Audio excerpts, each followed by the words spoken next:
Hello, everyone. Thanks for joining us today. Don will be getting ready to come out to play right at about 7:05, just so everybody has an opportunity to get here. Just a reminder that this is a free show, but in case you wanted to tip for the performance, there are links in the chat as well as what you see on the screen. We will get started shortly. Thank you for your patience.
Hey, everybody. Thanks so much for joining us today. Just a reminder that, as always, the Don's Thursday night show is free. But if you would like to tip and help support, you see all the information on the screen, and there are links in the chat as well. Don will be coming out to play for us at about 7:05. That way, we give everybody a couple extra minutes to get here. Thank you so much for joining us. We'll see you shortly.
Hello. Hi.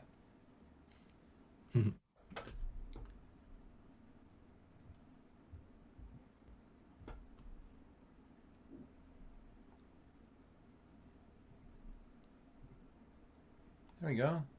Hello, everyone. Welcome. Hello to all the little squares out there. I'm so glad that you're here. I'm Don White. Um, Happy to be here tonight on the Thursday night with Don White. We are working with our friends in Maryland, Uptown Concerts, and that's Joyce, Sika. I first met Joyce when Christina and Aven and I played down there several years ago. It's a long-running series. I want to tell you a little bit about Joyce, Sika, and Uptown Concerts because it's important to know who's helping out with this. And as Brandon said, this is a free event. If you don't have any money, don't worry about it. But if you can donate a little bit, we're going to be sharing the money with Uptown Concerts, because like all the venues out there in the world, they're trying to stay prepared for when they can get back going again. So just so you know, Uptown Concerts, under the direction of Joyce Sika, this extraordinary woman, has been doing concerts in the Baltimore area since 1984, which is just remarkable. For 22 years, they had a series in Baldwin Station in Sykesville, and then they had been doing a bunch of shows in Timonium at the Sulla Stage. They're a nonprofit, a 501c, and they are volunteer run. And so Joyce has asked me to make sure that I let everyone know that she couldn't have done this for all these decades, without the support of a tremendous array of volunteers, and that she's so grateful to them. And so if you haven't heard about this, if you're coming because you're a fan of mine, we're going to put their information in the chat room, how to reach out to them, how to find out about them, because it's really hard to find venues and people like Joyce who run venues like this that exist for the community for all this length of time, and we are honored to be working with them tonight. So this is how the show lays out. I have to explain it to you a little bit. I'm going to introduce a friend of mine, and they're going to play, two friends of mine, they're going to play a song. Then I'll come out and do my thing. Then when the show's over, it'll be about an hour and 15 minutes or so. We're going to have a little question and answer thing. If anyone wants to talk to me, that usually takes about 5 or 10 minutes. Then we'll have an after party for those of you that don't have a long drive home. Well, you don't have a long drive home, do you? Now, in any case, the reason why we use Zoom, some of you are watching on YouTube, but those of you that are in the Zoom area, we try to get as many of you to participate as possible. And what I mean by that is I like to hear laughter and applause and all of that. But as you know, with Zoom, if you've ever worked on it, use it at work, any sound that anybody makes is as loud as any other sound. So if you open a bag of chips or your phone rings or anything like that, it's just as loud as me playing. So what we've done, it's called the Don White method, is we try to vet people. So if you are in a quiet space, and what I mean by that is no phone is going to ring, no fire engine is going to go by, no kid's going to come running through, no dogs are going to bark. If you're in an office with the door closed and the window shut, and you think that it's going to be quiet where you are for most of the time here, you always have the option to mute yourself. If you will let us know that, we will unmute you so that I can have someone to play for, so that I can hear your voices, and that if I say something funny, I'll be able to hear the laughter. So the way we do this in the weird world of Zoom is on the bottom of your screen, right below my image, is the participants window. If you click on the two bodies down there that says 24 next to it, participants, then a screen will come up and there'll be a blue hand there. So if you can see that, that's how you raise your hand in Zoom. So if you're in a quiet space, we really want to encourage you to raise your hand up so we can identify you, and we will selectively unmute you as the night goes on. And if it gets noisy over there, we'll mute you again. You can see we have a few people there. So let's see if we can get as many as we can. If you're in a reasonably quiet place, if I could get 5 to 8 people unmuted, then I don't feel like I'm just performing to my computer today. So is there any problem with that? You see the participants thing down there, you click on that, and that opens up a window, and in the window there's a blue hand, and if you click on the blue hand, that means that we know that you're in a relatively quiet place. David Tamulevich, turn your fan off. You could be in a quiet place there.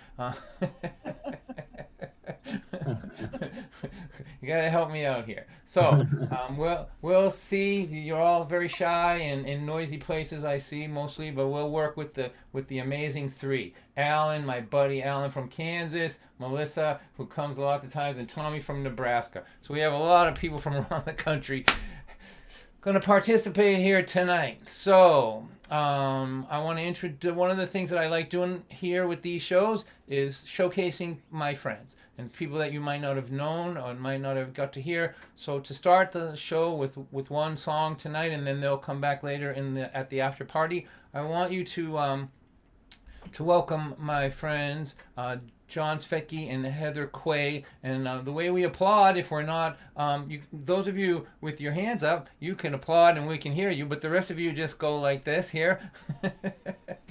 We'll do that. Woo! And there they are, John and Heather, bravo.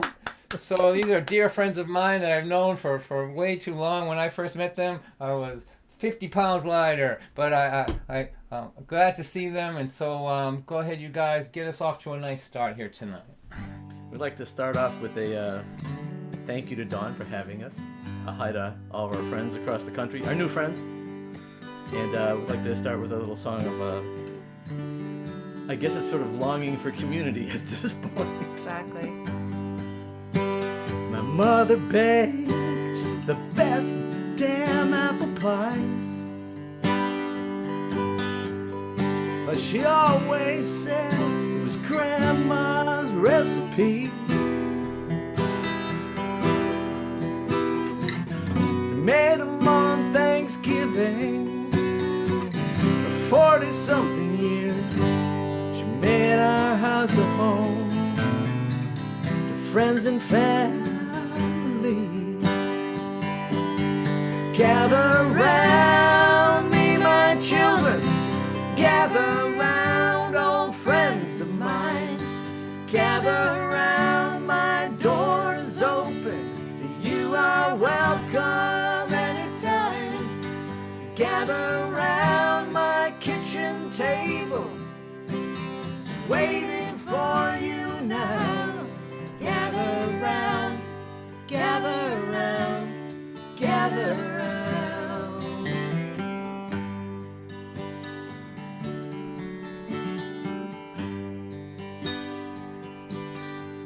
My wife sings like an angel, and that's no lie. She can find a harmony in any song.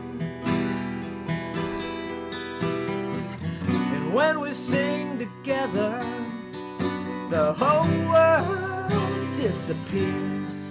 But everyone around us wants to sing along. Gather round me, my children. Gather round, old friends of mine. Gather round, my door is open. You are welcome anytime. Gather round our basement concert. It's waiting for you now. Gather round, gather round, gather round.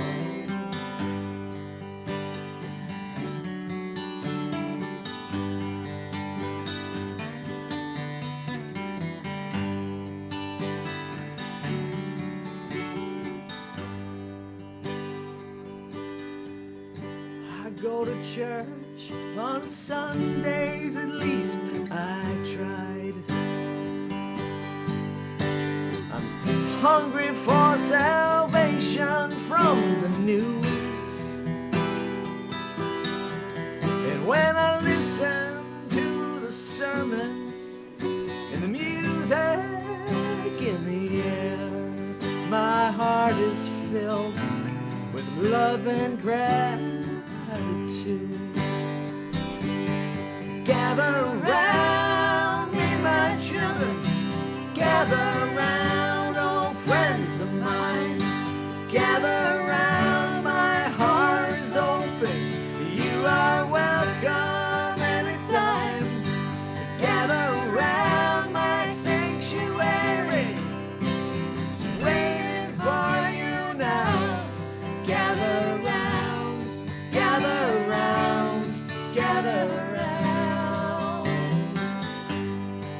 Gather round me, my children. Gather round, old friends of mine. Gather round, my heart is open. You are welcome anytime. Gather round my kitchen table. It's waiting for you now. Gather round, gather round, gather round. Gather round, gather round, gather round. Woo! Oh, very, very much. And now it is our distinct, awesome pleasure to introduce our very good friend, Don White. Woo! Hey! How about that? Those are good friends of mine. We'll be hanging around later. At the end of the show, we're going to just like lock the door and hang around till the sun comes up or something. All right. I'm so delighted to be here with you all in this weird virtual way.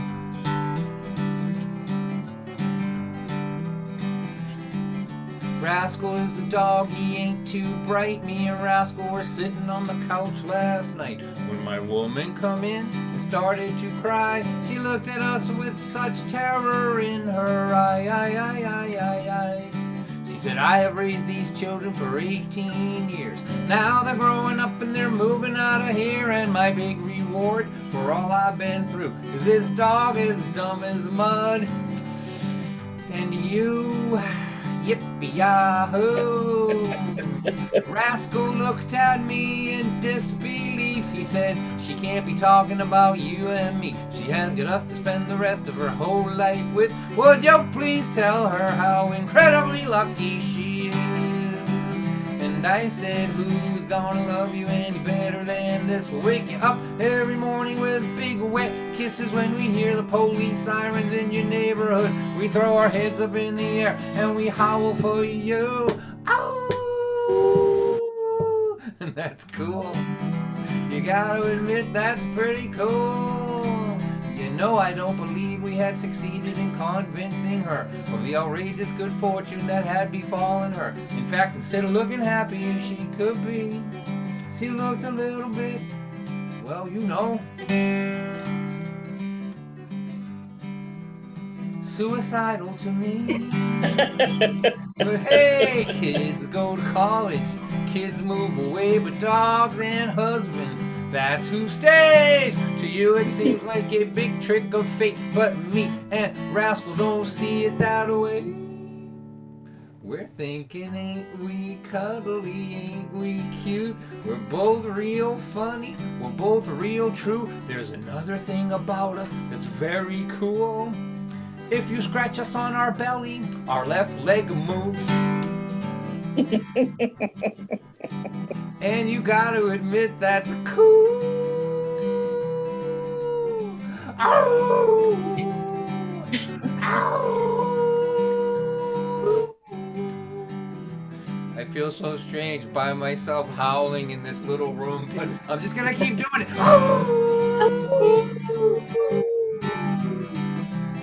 Well, okay, so maybe we ain't that smart. We're a couple of mutts with a lot of heart. But no one could ever love you better or give you more loyalty than this dog. As dumb as mud, than this dog as dumb as mud, than this dog as dumb as mud. And me? How lucky can one girl be? She's got a dog like you and a man like me. We'll be together well into this next century. Put that knife down, baby. Rascal, I don't think that Mama's too happy. Maybe we should sing for her. She always likes that. Appears to be at least 4 potential canines in the audience this evening. Maybe if we told them about the domestic difficulties that we're having on the home front, they might chime in and sing along, you know? In a lot of communities, if you heard a guy in his bedroom howling at his computer all by himself, it might draw some attention, but we've been under quarantine for a long time, and everybody is used to strange animal noises coming out of houses these days. All right. So my hearty four, I'm counting on you. Alan, Tommy, Melissa, what's that? Francis, Francine. On the count of three, let's make this interactive. All right, 1, 2, 1, 2, 3.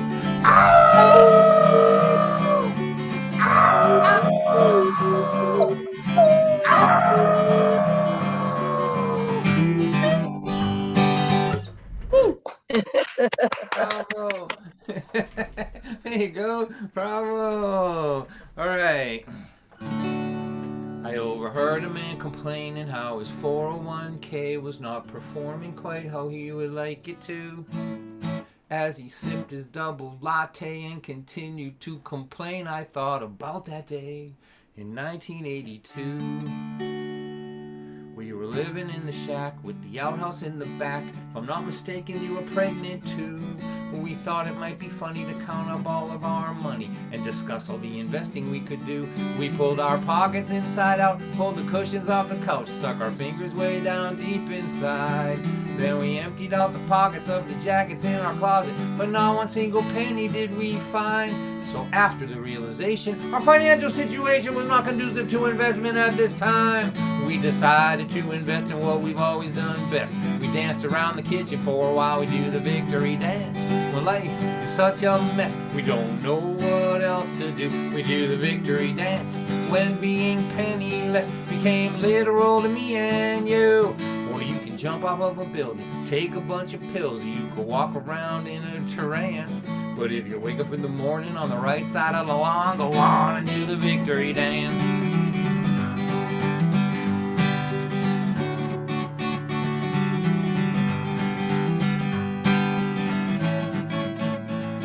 I got fired from a job I had been working at for 20 years faithfully. Oh dear, oh God of mine, how will I ever survive without a corporation taking care of me? I was so stressed out for weeks I couldn't eat, I couldn't sleep. I didn't think that things would ever turn my way. And then a couple months went by, I began to realize, man, I really hated working at that place. So I started working for myself, improved my mental health. Now I'm happier than I've ever been before. Oh dear, oh my, oh God, I should have quit that stupid job 19 years ago. I do the victory dance when my life forces me to go out on my own. And then I just declare victory and I march my army home. There are things you can't control, things you'll never know. Some things are always left to chance. If you're a clerk or you're a farmer, work from home in your pajamas. Man, a lot of people doing that at this moment, aren't there? Go on and do the victory dance. When your life forces you to go out on your own, just declare victory and then march your army home. There are things you can't control, things you'll never know. Some things are always left to chance. But if you wake up in the morning on the right side of the lawn, if you're a clerk or you're a farmer, work from home in your pajamas. If your health is getting worse but you can still flirt with the nurse. If the world has gone to hell and you cannot find Purell.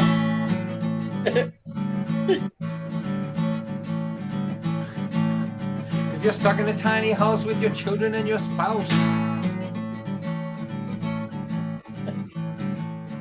If they canceled all your shows and you've got nowhere to go and you're sitting in your room playing concerts now on something called Zoom. What? And you wonder what it means play songs to a computer screen.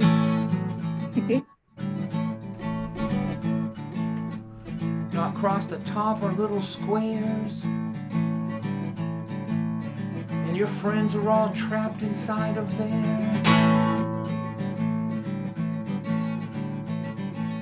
And you say to your friends who are trapped in the squares, are you guys all okay in there? Give me a sign.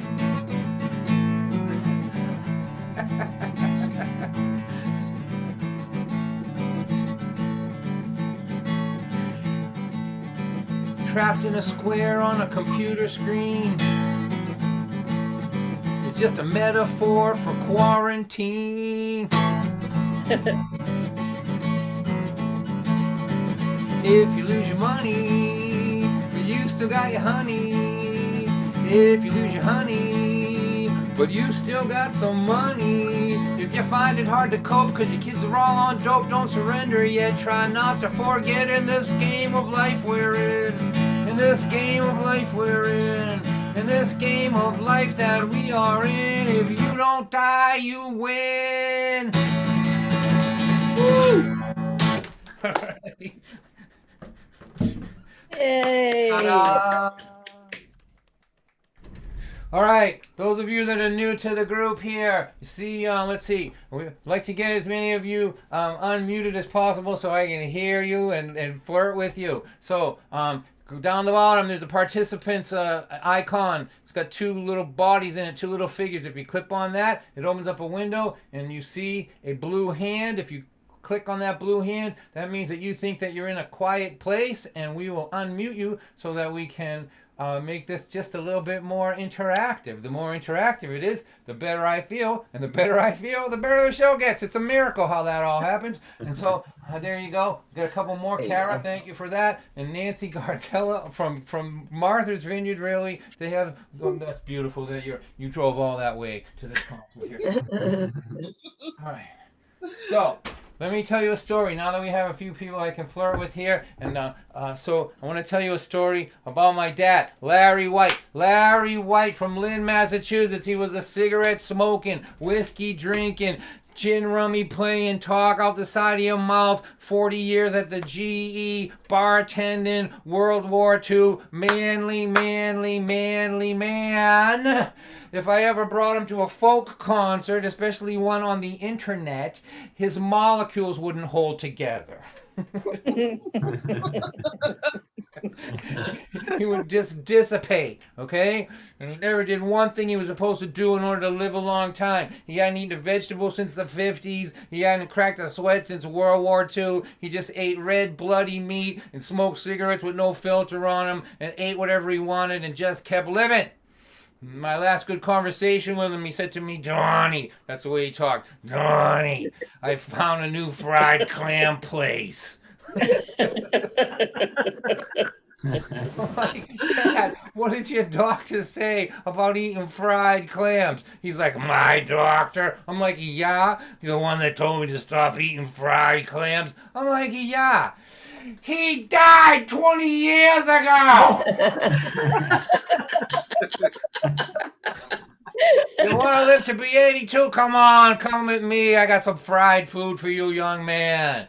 That's my dad. That's that guy. My dad was Irish and my mother was Greek. So that is a bizarre combination. There's not a lot of Greek-Irish people in this world, and there's good reason for that. It's an unholy cross-pollination of cultures.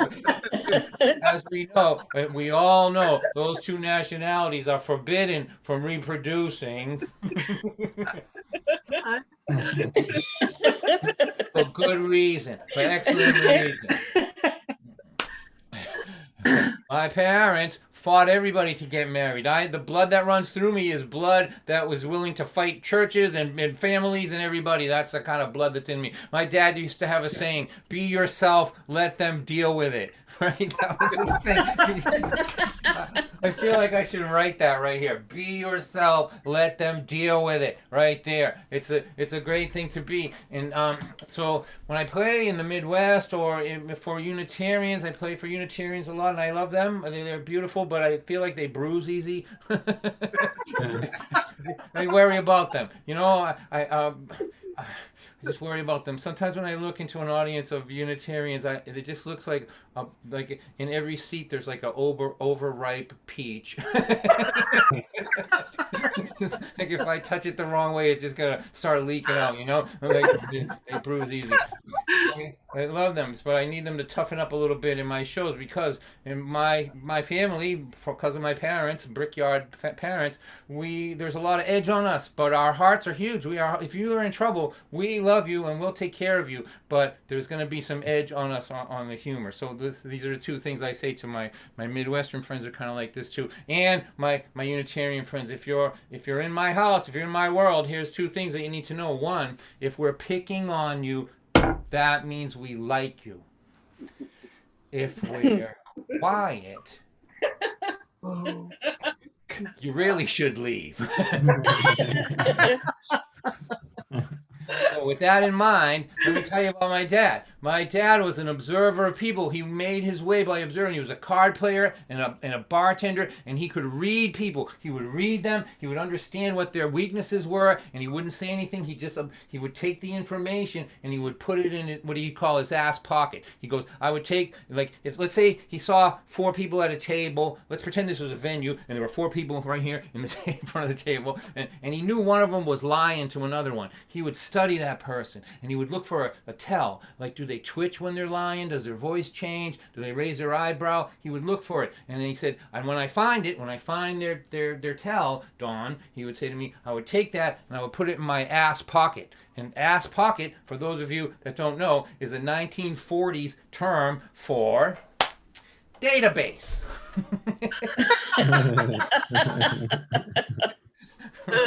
So he would take what he learned from you and put it in his ass pocket database, and then 10 years later he'd be doing business with you, and he'd see you twitch or your voice change. You'd be like, ha, this is a lie here. So that's how he navigated the world, a gathering of information in case I ever need it, right? So that's why I told you all that to tell you this story. I'm in my 40s. I go over his house and I'm teasing him. I'm teasing him about when I was younger, how he drank a lot, right? I thought I was within the realm of what we talk about, but I wasn't. It pissed him off, made him mad at me, right? And as soon as I knew I aggravated him, I knew I was doomed. He gave me this look. I think I can do this. I'm basically playing to a camera here. Like, I can channel him. Like, my dad was big. He was a steel worker. He was broad-chested and tough, just as tough as can be. And I thought that I was just teasing him, but it made him mad. And he gave me this look like this here. It was like this. I'm telling you, little squares. I'm telling all the little squares today. It put a chill through me. It put a chill through me. I knew I was doomed. He was smarter than me and tougher than me, and there was nothing I could do. I knew he was going to educate me, and he was going to utilize 40 years worth of ass pocket data that he had gathered on me that contained all of my weaknesses, and he was just gonna like surgically dismantle me. I knew it. And so I was like a pantomime. I couldn't escape, right? I just had to take my lesson. And he said to me, did you have a bicycle when you were a kid? I go, yeah, I had a bicycle. You know that. You bought it for me. He goes, did you ride around the town on your bicycle? I said, yes, as a matter of fact, I did. He goes, for you. I didn't have a bike when I was a kid because my father left me when I was 13 years old, and I was the oldest. I had to go to work. I had to get up at 3 in the morning, go to Sabanti's bakery and make cakes before I went to school, and I would see other children riding around on their bikes and having fun and driving around and having a good time, and I always wanted to be with them, but I couldn't do it because I had to go to work. But you had a bicycle and you got to ride around with your friends. I'm so happy for you. I'm like, okay. He goes, have you ever been cold? I go, I see what you're doing. I go, I see what you're doing. He goes, have you ever been cold? I go, no. He goes, I was cold. My mother used to put the Jell-O next to my bed at night because it was colder in my bedroom than it was in the icebox, he said. And now that I think about it, the radiator's always been warm, there's always been oil in the furnace, and you have never been cold one day in your life, and you had a bicycle to ride around on with your friends. I am so happy for you. So I started out like 5'8" in this thing, right? But now he's like whittled me down to about the size of a Ken doll, right? And so I used to be sitting at the table when the table was here. Now I'm standing on the chair just looking above the top like this around what's happening. And he comes into the kitchen. Now he's going to finish me off, right? I can see that this master class on getting somebody to never talk to you that way again was kind of winding down. It had gotten dark. It was dusk. The kitchen was dark now, and he walked past me and he opened the refrigerator, and the refrigerator light silhouetted him into this dark room, right? It was like a religious looking thing, like an icon. You could almost hear the like it silhouetted his big Irish head there, and he opened the refrigerator, and there's this big light, and it's this like icon, and you could almost hear the refrigerator going, oh.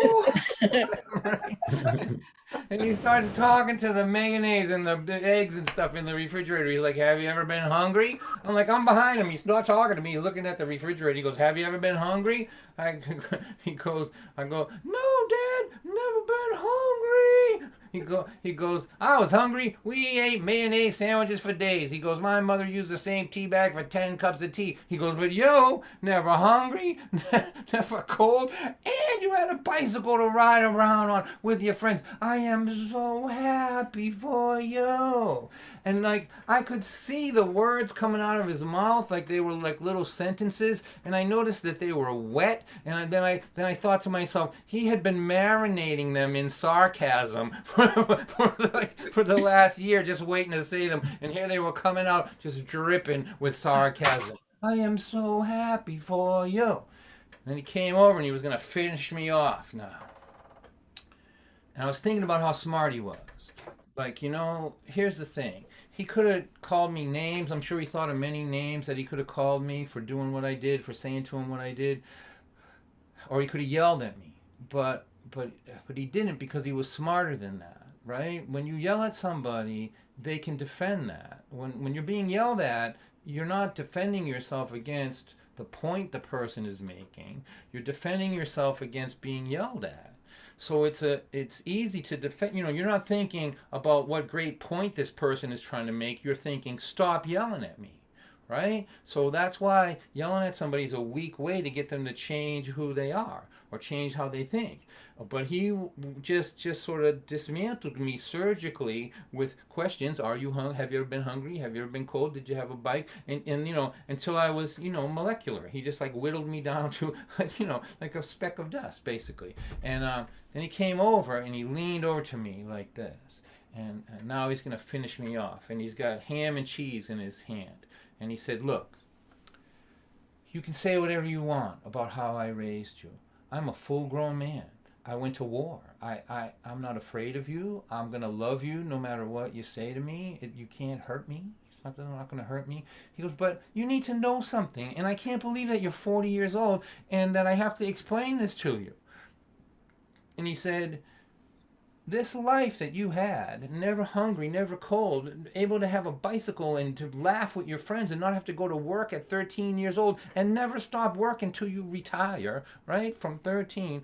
This life that you had with no hunger, no cold, toys, joy, no work as a 13-year-old. He goes, not only did I not have it, but I'm telling you the truth, I didn't know it was possible. It would have been beyond my ability to dream of this life that you're criticizing me for giving you. And then so now, like, you know, he just finished the job basically. So what do they say? How do they say that? You have to stick the landing. To stick the landing, right? So this master class ended with him taking the ham and the cheese and he dropped it. He didn't slam it. He just dropped it hard enough so it made an impact, right? Right in front of me, right? He went, bam! You look hungry. Make a sandwich. And then he walked in the living room. He walked in the living room and sat in his big chair with a big grin on his face, thinking to himself, that's how you do that. All right, that's my story. Hope you liked it. We did. The stories are great, Don. Thank you. That sounds like my friend Neil. Well, I'm so glad you're here. All right, well, so...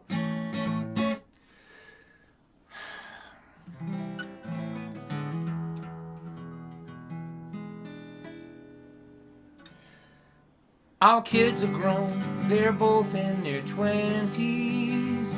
They live at home, they are never gonna leave. Why should they go? They've got it good here, you know. Their food, their phone, their rent is free. They would have to be out of their minds to leave. But I was thinking, what if things were different? You know, living here at home with you and me. What if we decided we could act like they both did when they were in their teens?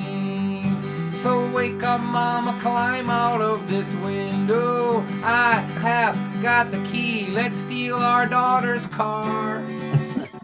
We'll both get really drunk, we'll put a big dent in her her trunk, and we'll drive real fast on the thoroughfare. If we get a speeding ticket, hey, we won't care. We'll be the ones up all night acting wild. They'll be the ones up all night worrying. Wake up, mama, climb out of this window. Come on out, be 16 with me. Picture our kids calling all of our friends up and asking them if they know where we are. Of course, all our friends will lie and say they ain't seen us all night, but we'll be standing right beside them while they're on the phone, smoking and drinking and carrying on. When we come strolling home on Sunday morning, you know, around 10 o'clock while the neighbors walk to church, our kids will ask us where we've been, and then they'll ask us again, and we will just make up a great big lie and swear that it's the truth until the day we die. And they'll be the ones who are trying to find the truth out.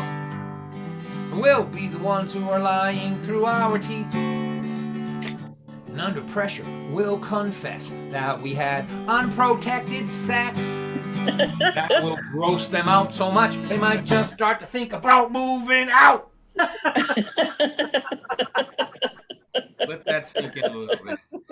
If turnabout is fair play in this life, what better way to encourage them to live than to give them both a dose of what it was like to live with them when they were in their teens.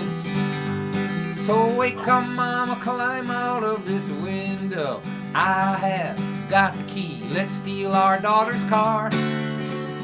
We will both get really drunk. We'll put a big dent in her trunk, and no one will know where we are till we come home in a police car. We'll be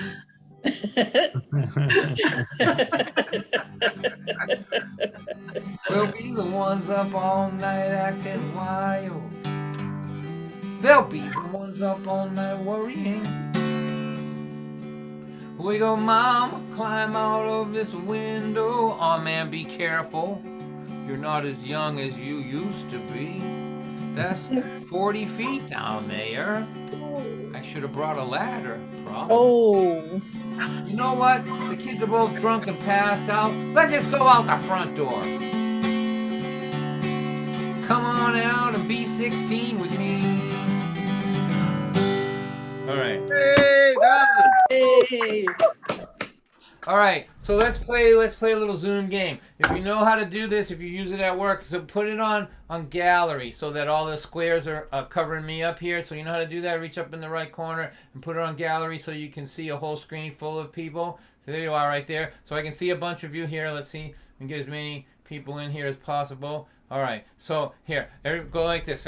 All the people in the little squares, wave your arms like you just don't care. All the people in the little squares, wave your arms like you just don't care. Everybody say, whoa!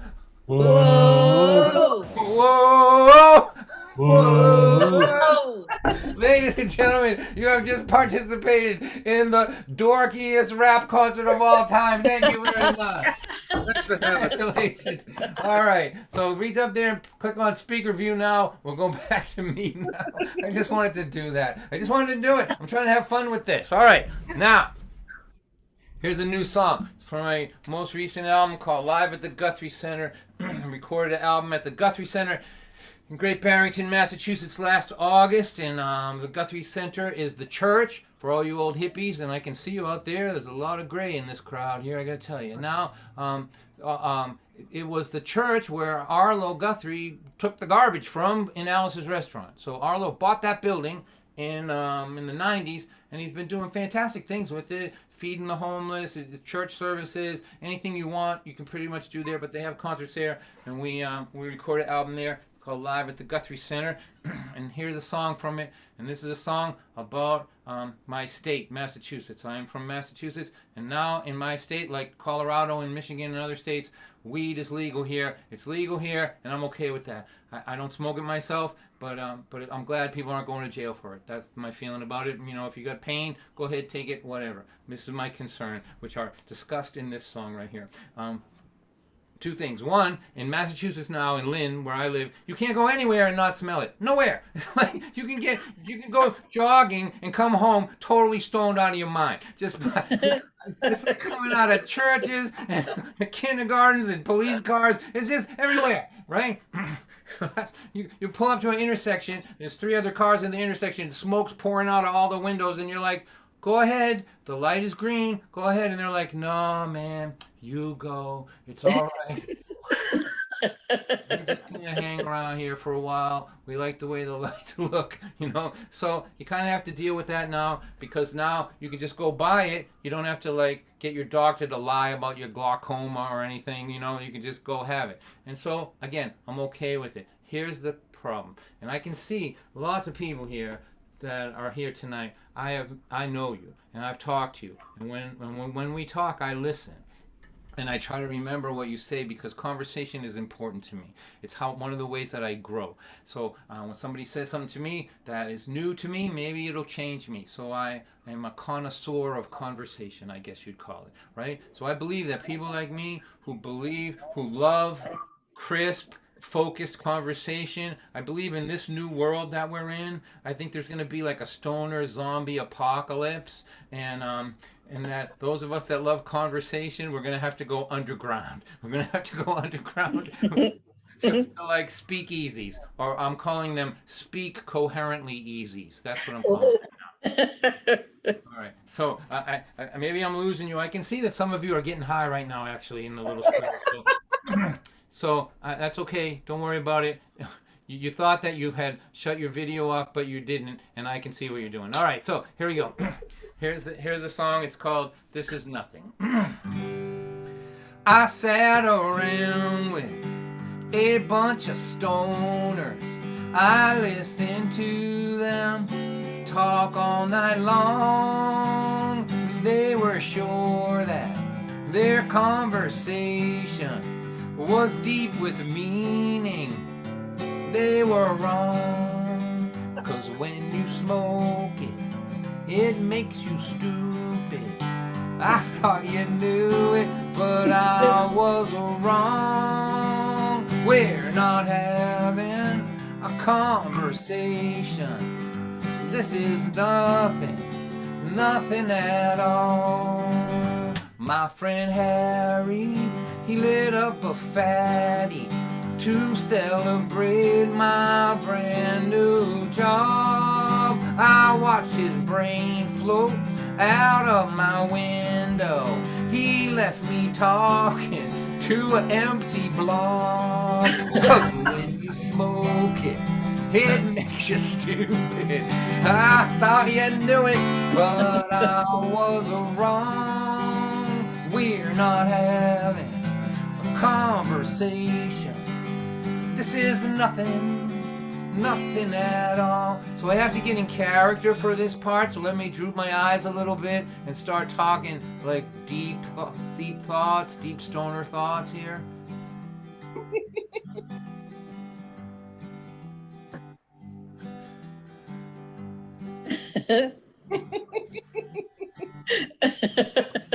It's amazing how natural this comes to me, I gotta tell you. What if our whole life was just a dream, man? What if we're dreaming this right now? I forgot what I was just saying. Let's order pizza. Wow. 'Cause when you smoke it makes you stupid. I thought you knew it, but I was wrong. We're not having a conversation. This is nothing at all. It cures glaucoma, it cures insomnia. Some people say that it is a cancer cure, but it does not cure incoherent conversation, that's for sure. Hey, Don! Bravo. And the crowd goes wild. The crowd goes wild, I say. Here, I'm just like shifting it so I can look into different living rooms around this country here. There you go. There's a good bunch of living rooms right there. Hi, Nancy. Nice to see you. All right, now let's see. So I'm gonna play 2 more songs, and then we're not gonna take an intermission, but we're gonna do a like a 3-minute, just think of it as passing the hat. And again, if you're not, I want everyone to know that whenever I'm playing this way online Thursday nights, you are welcome to come to it if you don't have 1 penny. I have people in my family who are waitresses. They have no work. I love you. You're welcome here. But if you're in a situation where you can throw some money in the hat, we'll do it, and I'll share it with Joyce and Uptown Concerts, and we'll be helping out the folk community, and then we'll be able to buy some beans and rice around here too. So let me do 2 songs for you, and then we'll take just a short break, and then I'll play to about 20 past. At that point, you can scat. I would say you could go home, but you're all home already, aren't you? We'll do just a little chat, and then we'll have an after party. And you never know who's going to show up at these after parties. I have to tell you, people in the know hang around. I think eventually they're going to just figure out that they can show up at the after party and skip this part. All right. I'm gonna play this for my wife. I'm married well. It's one, I only made one good decision, but it was the one that mattered. I married well, and we'll be married 42 years this year. How about that? Not bad. There you go. Bravo, Don. 42 years. And so here, I'm crazy about her, and we're here all day, but we have 2 floors in this house, so we just pass. Sometimes we have coffee in the day, but she's working from home and I'm working from home. It's like, we saw each other more when I was on the road, but it's a recipe for a long marriage, I guess. So here we go. I left here at 7. It's 11:30. I am dragging myself up the stairs. 16-hour days have a definite way of making me want to pull out my hair. And tomorrow is ringing my doorbell, and it's singing, I am right down here waiting on you. I'm weary as hell, I know only too well.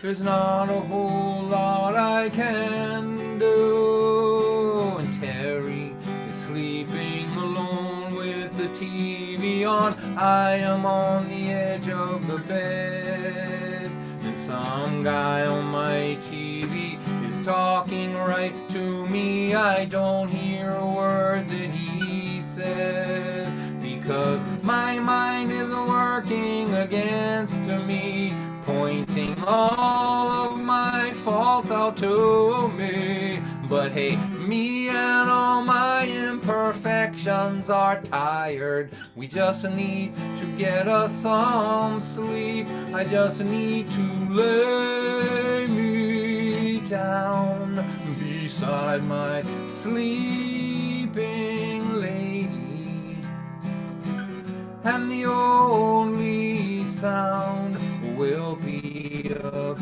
gentle breathing. And during the hours we sleep, she is breathing a new life into me. And when the morning erases the night, I will have what it takes to get back in the fight.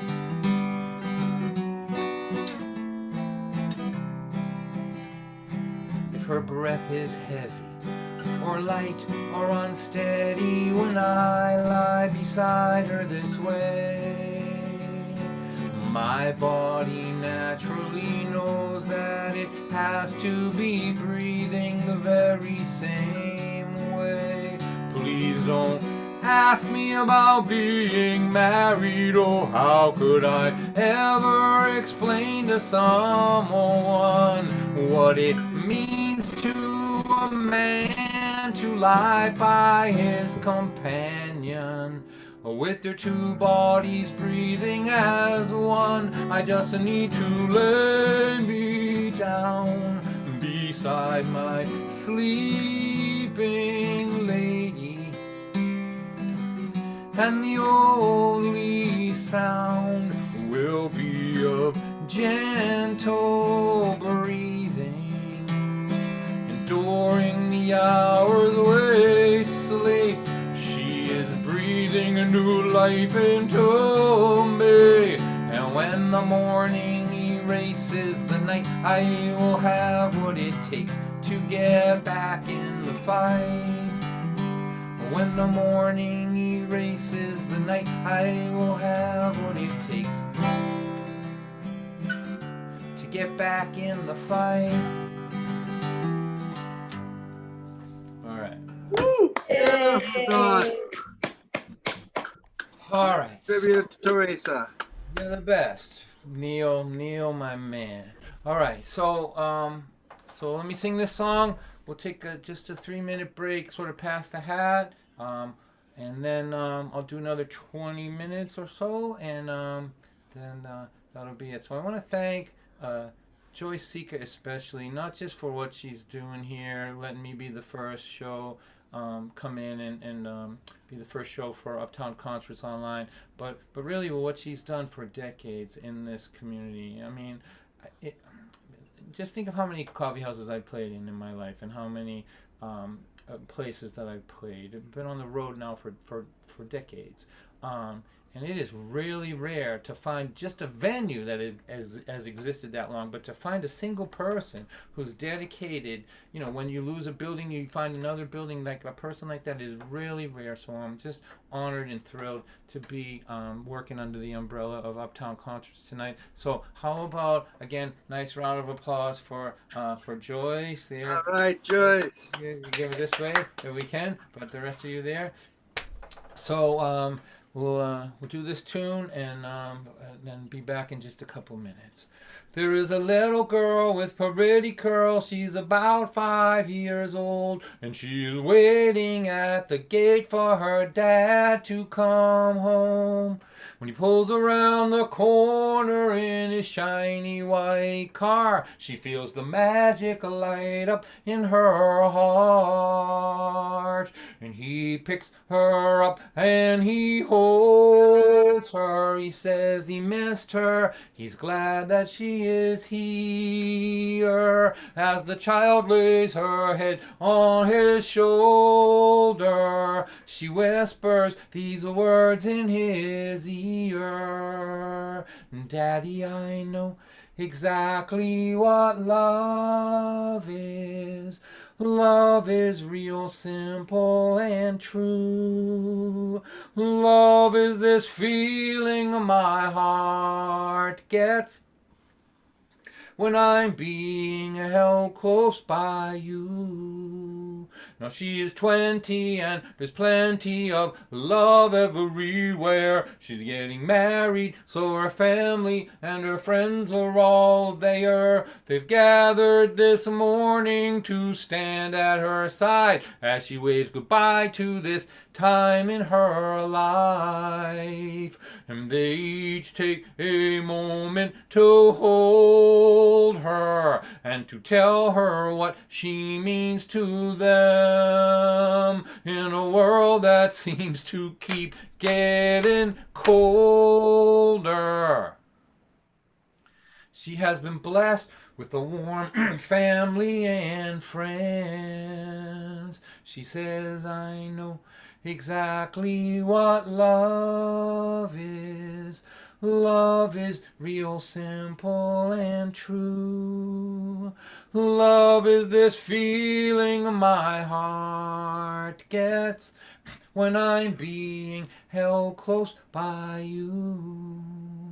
Now they are older and no one told her it got crazy like this. They're going to night school, working jobs too. They are raising 3 kids. The youngest one is crying with a bruise on her knee. She needs attention and she needs sympathy.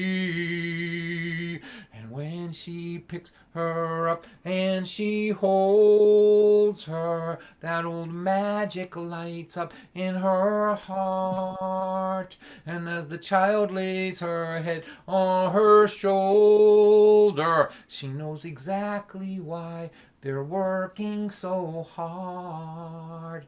Little girl, I know exactly what love is. Love is real simple and true. Love is this feeling my heart gets when I'm being held close by you. Now they are 60 and their history spans 40 odd years. They have buried their parents. Now their grandkids are here. There's something about the way they look in each other's eyes that speaks softly about the meaning of life. And when he puts his arm out to hold her, it feels so familiar and warm. She thinks love is an expanding endeavor till your last breath from the moment you're born. Now she's 80 and she hates being in this nursing home. Her man's been gone now for a long while and she feels so alone. She closes her eyes and she begins to pray that a little comfort might just come her way. And God lifts her up and he holds her. He remembers this feeling she has. She is not a woman whose life is almost over.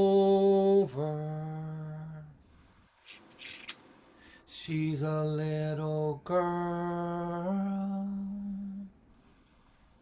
being held by her dad. God, I know exactly what love is.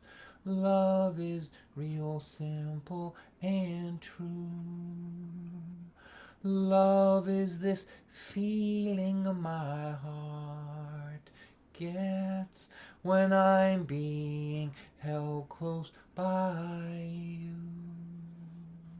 And God, love is real simple.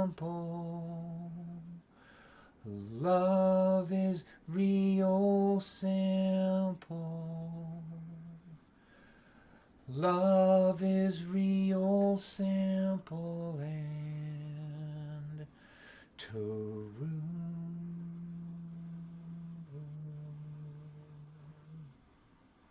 Stunning, stunning, Don. Yay. Stunning. We love it. I thought you said this guy was funny. What the hell was that? Don from his heart. That's what it was. It's the We worst love you, comedy Don. show I've ever watched on Zoom in my life. The worst comedy show ever. Why are you crying at the comedy show? All right. Let's take a couple of minutes and regroup. And again, don't no pressure. If you don't, you're welcome here, whether there's a penny in your pocket or not. But if you can throw a few bucks in the hat there, we'll share it with Uptown Concerts, and I'll give the rest of it to Mrs. White. So I'll be back in just a few minutes, okay? Not just a few minutes, okay? Well, we better give his wife some money, huh? Beans and rice, so.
I knew a wife and a husband.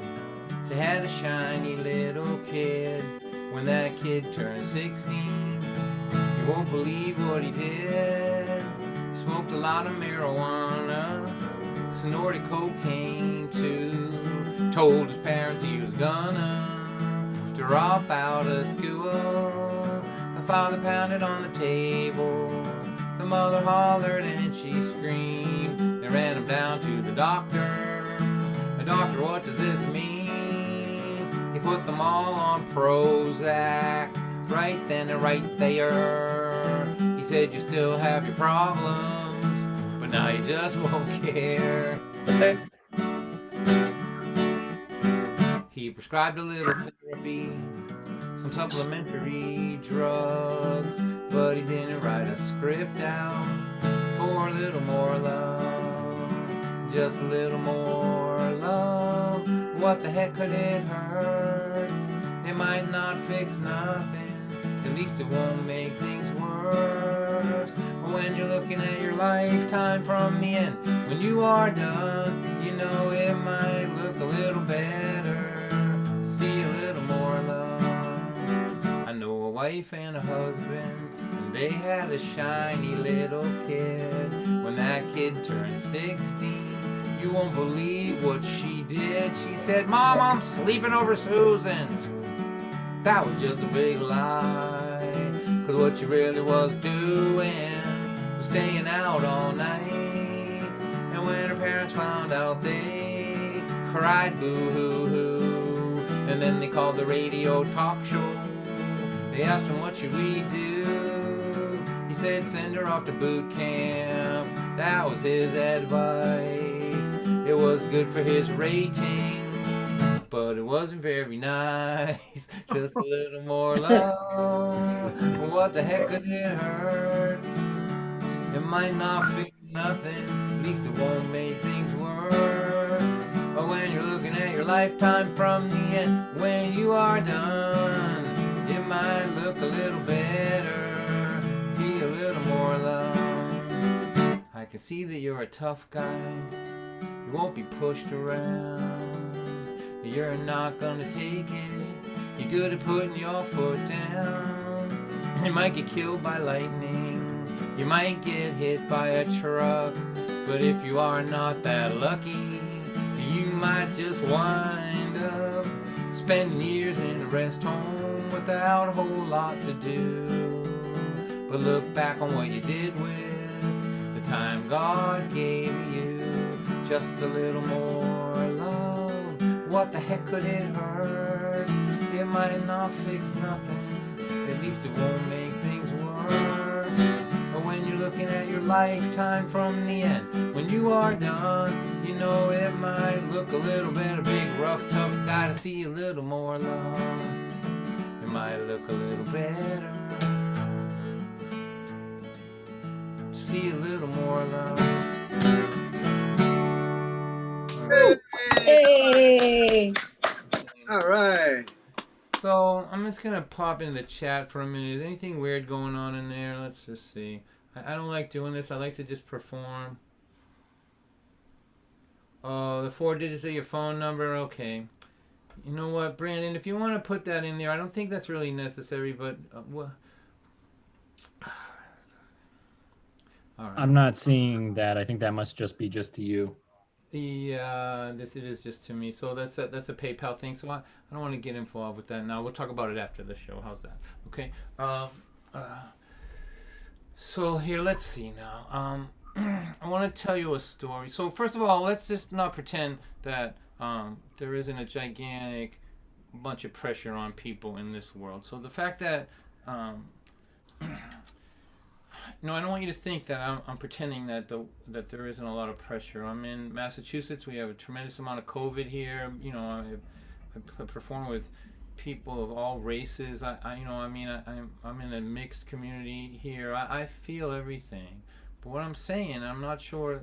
I just want everyone to know that I feel like my job is to feel all that stuff and uh, to be aware of it, but not let it steal my mischief and my joy from me. I feel like I'm defending my joy. So I'm not faking it to be playful. I'm defending that. You know, you know, but I understand the pressure, and that's why I played that song. A little more love seems like an appropriate thing here. So let's focus for a minute here in this next couple minutes on our friends who weren't doing good before this all happened, right? So if you got friends like that who are, you know, had mental health problems or drug problems or whatever, they were alone, divorced, you know, widowed, all that stuff.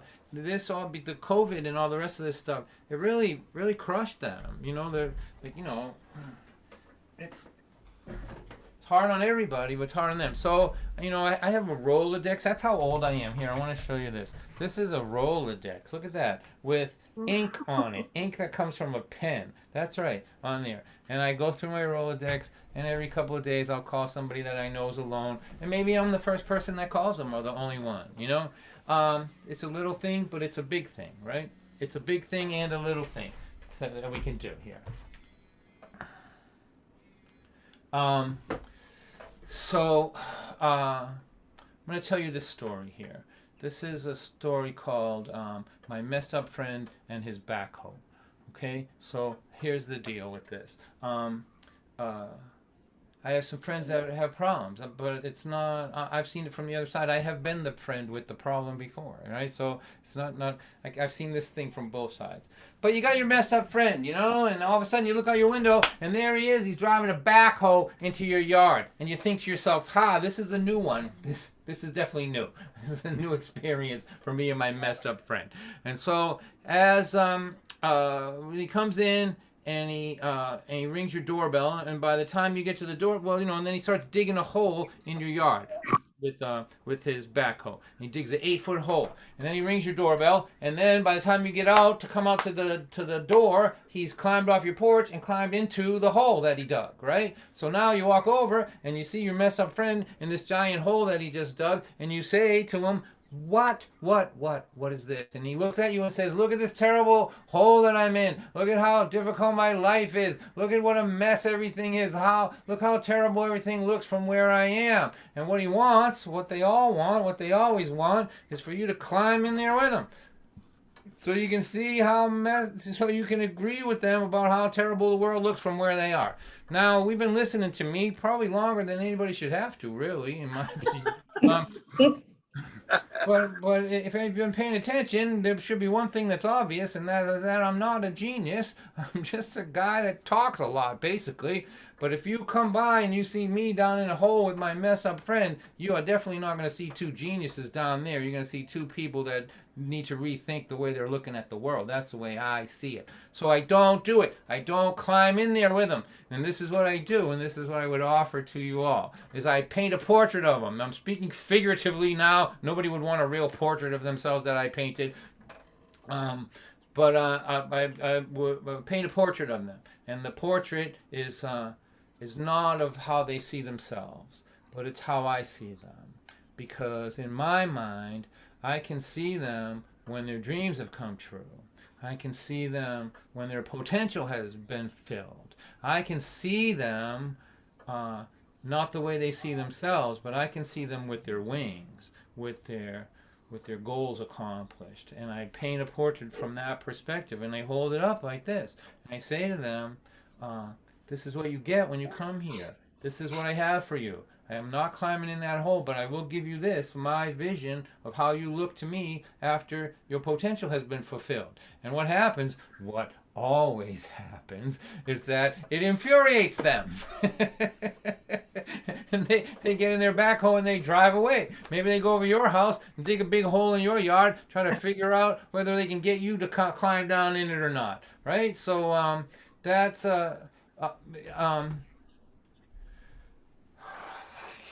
but sometimes, like half the time or 20% of the time, they go away and they get some help, right?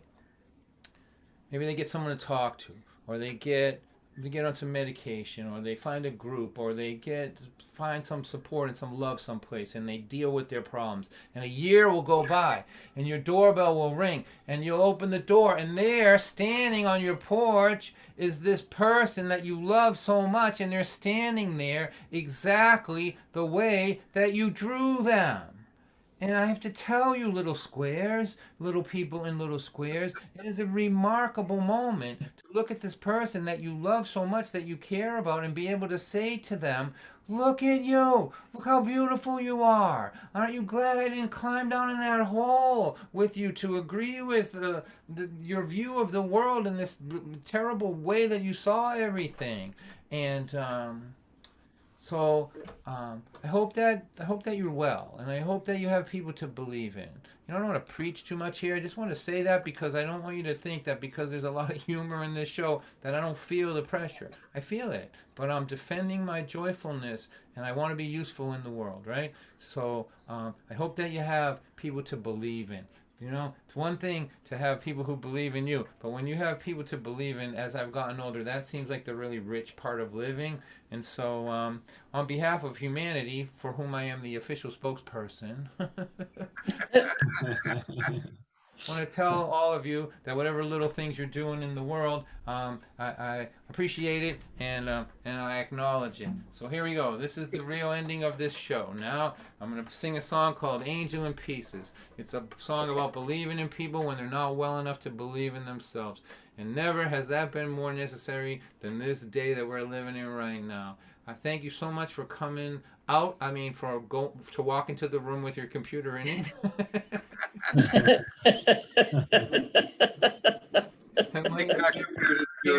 I want you to be careful driving home down the hallway to the other room. And thanks. I teach a seminar about a forum every Monday on technology and how artists can help themselves figure it out. If you're interested in that, we'll put that in there. And once I'm done with this, my friend who couldn't use PayPal will do that, and then we'll take a couple of questions if you want to talk to me for a minute, and then we're going to have an after party song circle if you want to hang around. But you're welcome to go about your business as well. Thanks for coming to the concert. I appreciate you. If you got an artist friend that you love, go to their website, buy something from them, reach out to them. Artists are, we lost everything. I lost a year's worth of work in 48 hours. So, I'm lucky my wife still works and all that. So, but if you got an artist that you care about, a musician out there, and you can do it, see what you can do for them. All right. She walked into the room like she was walking off a cliff. In my mind, I said, what kind of shattered angel is this? Her walk said, I've surrendered. And her face, I've had enough. Her eyes were holes, they were dark and cold. They said, I've given up. I saw an angel in pieces, as if the pieces all fell from the sky. I said in my heart, I believe this sad angel someday will fly.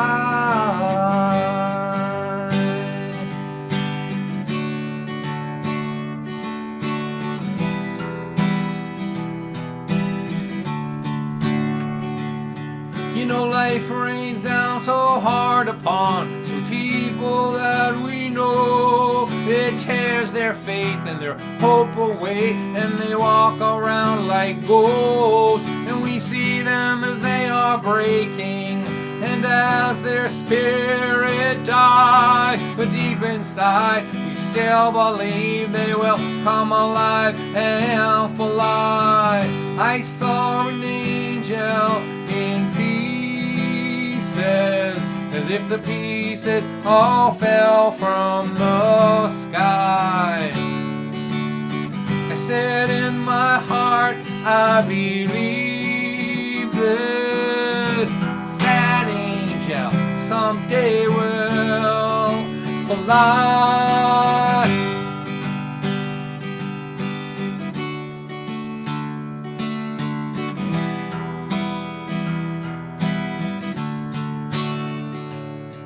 Now she walks across the room like she can walk across the sky. And those old dark eyes are so alive, they set the room on fire. This is no shattered angel, I say to myself. I feel Zuzu's petals, I hear one small bell.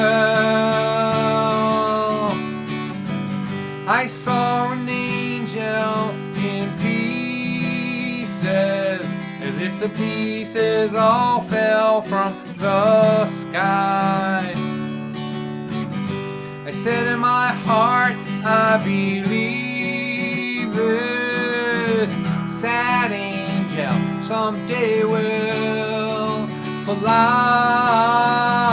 I saw an angel in pieces, as if the pieces all fell from the sky. I said in my heart, I believe this sad angel someday will fly.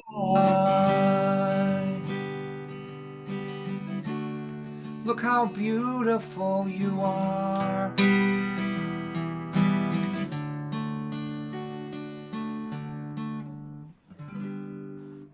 Thank you, everyone. Yeah, well done.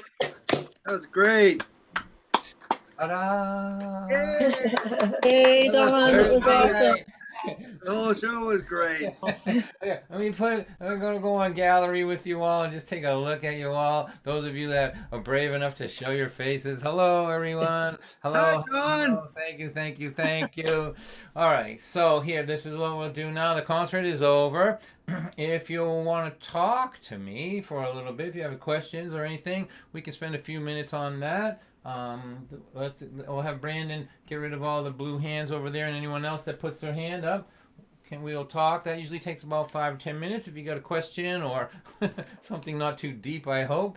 And then we will start the after party song circle, and I see some very special people that might be playing for us here. Hello, Sarah.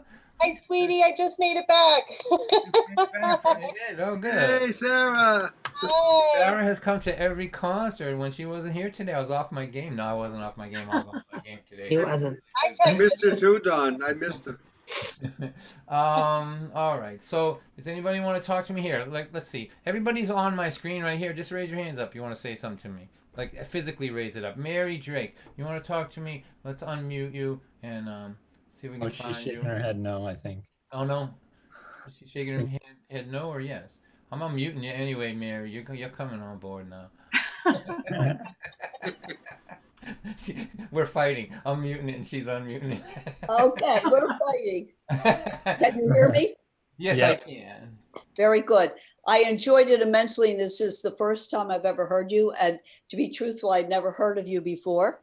Well, that's okay. I'm a very well kept secret. And so I looked you up, and my family is friends with Bill Lepp. My son went to college. Oh, no kidding. And so we love storytellers, and I saw you with Bill Lepp, and who else was it? I've forgotten. Bill Harley, probably. Yes, it was Bill Harley. So I am so glad I found you, and I wish, do you ever come to Maryland, be on the Eastern Shore? Well, yes, I do. Back when it's okay for me to go, sure. I'm down there sometimes. I work for Joyce, and got a couple other little places down there we play. But I'll be glad to do that. I would love you to come to the Avalon Theater in Easton. It's a lovely theater. All right, I'm gonna write that down. I got it done. You got it? All right, that's good. And we're almost if it weren't for one county, which is Wycomico County, the rest of the Eastern Shore is almost virus free. Really? Yes. Well, hopefully And I won't Wycomico drag it County down has there. chickens. Down there. What do you know about that? All right. So here, I just want to say to you though, in a couple of weeks, I am doing a show for the Indiana Storytelling Arts Group, and that's going to be Thursday the 25th. So I'm going to lean a little harder on storytelling there, and I think that somebody like Bill maybe might make a sneaky appearance in that thing if I could persuade him to do it. So so if you just want to make a note of that, the 25th. That's 2 Thursdays from now. All right. Does anybody else want to talk to me before we start this song circle? Neil's got his hand raised. All right. Well, hey, let's Francis Tucker. Hi, Francis. Hi, I just wanted to say thanks. I needed that. Oh. I haven't heard you before either, and this did my heart a world of good.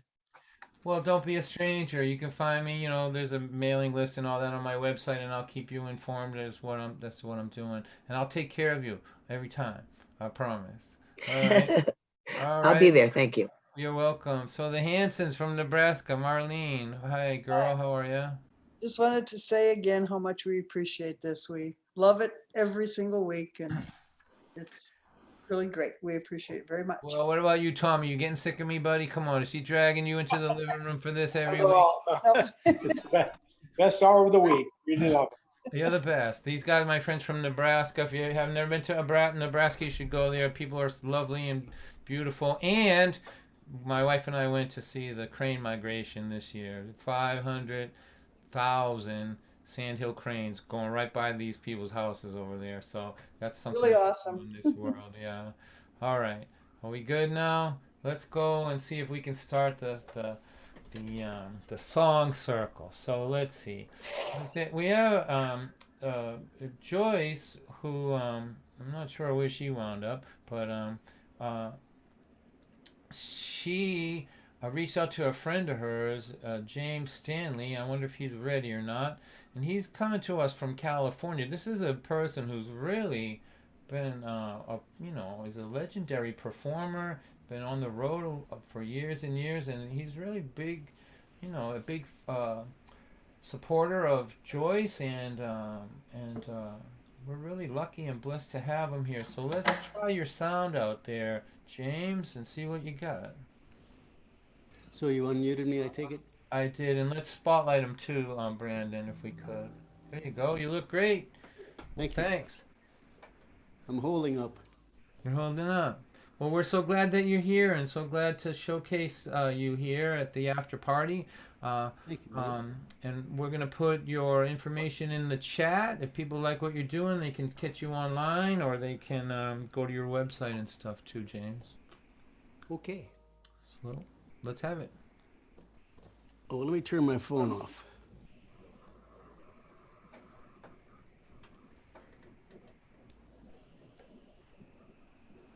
So, did you want me to start playing, or if you don't mind, go right ahead. Oh no, sir, absolutely. Here's a tune called "Gypsies in the Hallway."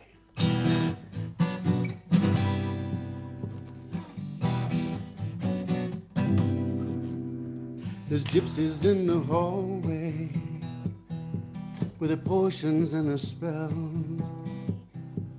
They're waiting there in silence, but I hear their tiny bells. They're waiting without knocking, but I can feel in there. No secret safe outside your door.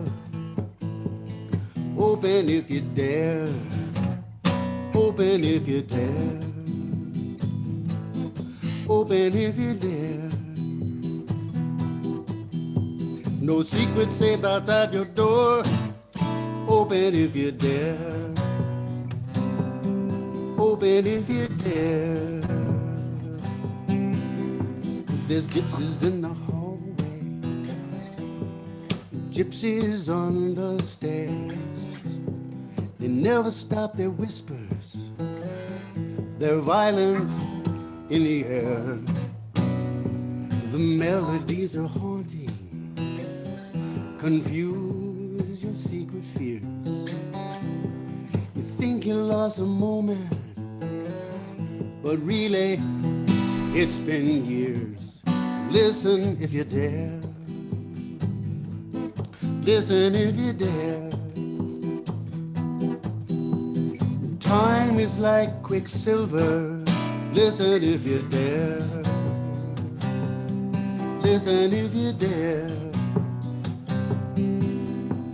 Yesterday is what it is.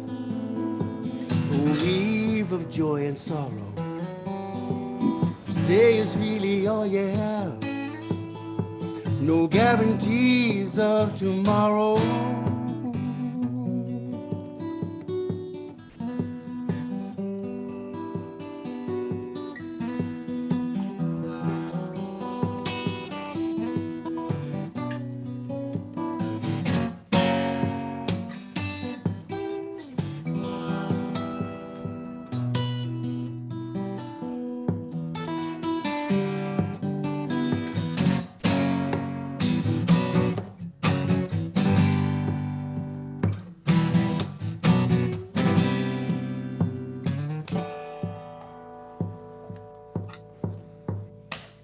Oh my.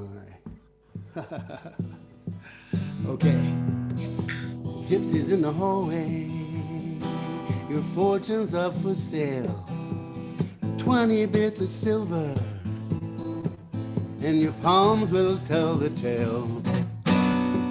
There's gypsies in the hallway. Gypsies on the stairs. They say they play for free. But I warn you, have a care. No one plays for free.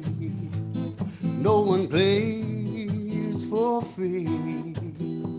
Somewhere there's a bloody bill.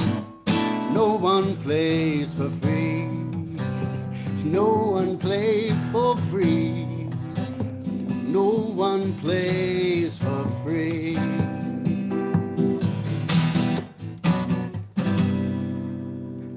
Beautiful. Yeah. Yeah. Awesome. Don, I've got these pedals down here and I have a looping box and I forgot to push the volume down. So when I went to take my solo, I'd recorded nothing because the volume was off. That's so funny. It sounded great. The sound was great. Sounded awesome. That Awesome. was great. So let's have a big thank you for James for getting us started. Yeah, James. Yay! We're going to go around in a circle. There's going to be 3 or 4 of us, and if you'll hang out and play another tune for us when we get around to you, we'd love to hear it. And then I'm we'll right here, man. I'm looking forward to it. What's that? I'll mute me, or do you want to mute me? I think we're good. Whatever. So let's see what else we got here. So David, are you still here? Where's David? Did we lose David Tamulevich? There he is. There he is. So that's another special treat here. This coming from Ann Arbor, Michigan here. David Tamulevich. I think that David and Joyce go back. He probably started playing at the very first time that they had this thing over here in Maryland. So it's like a reunion, I think, now. Well, I think the first time we played down there was in the 80s. I'm a member of a group called Mustard's Retreat. Right. We have played for Joyce numerous times. And Well, welcome to the dangerous after party. All right. we're all going to tell Joyce stories after a bit. No, I don't know. Joyce is tougher than all of us. I wouldn't. she is. She Yeah. is. I realized a few years ago that what we do, folk music, this community, it's defiantly hopeful. And I heard that phrase and I thought that's exactly why I am here. What inspires me about this is that this music, in many ways there are many forms of it, but it's basically defiantly hopeful in the face of everything. So I'm going to start with a song by John Gorka. People are familiar with John Gorka. He was here a couple of weeks ago. This is a song, John is I mean, he writes at least 2 songs a month. They're almost always really good. He's done that for decades. He's got so many songs he can't even record them. And I heard this one years ago, and I asked him, John, you've never recorded this, but can I? And he said yes. So this year was my 50th high school reunion, or it was supposed to be. And of course it was canceled. But this is a song about a high school reunion. No, I didn't drink. I didn't sleep a wink.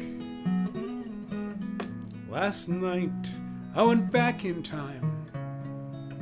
There was a party, the reunion kind.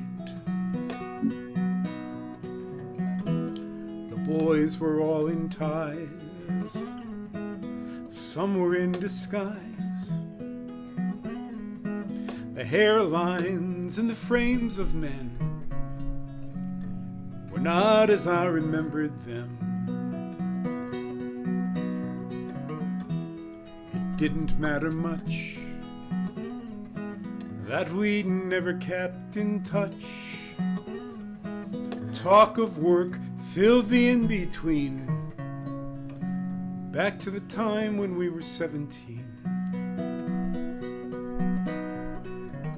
Here's to the faded blue and gold, and here's to you, my friends. We're all right now, we were all right then, we'll be all right again. There was a book of names and pictures of the same, and I saw familiar ones among the names that are forever gone. And time had not undone the girls I had crushes on, though all of them are married now. I found my heart was working anyhow. I laughed and reminisced with the girls I never kissed. The school years were not all misspent, and the good times were no accident. Here's to the girls who danced with me, who never did back then. You made my night when you held me tight, and you stayed until the end. Here's to the faded blue and gold, and here's to you, my friends. We're all right now, we were all right then, we'll be all right again. We're all right now, we were all right then, we'll be all right again.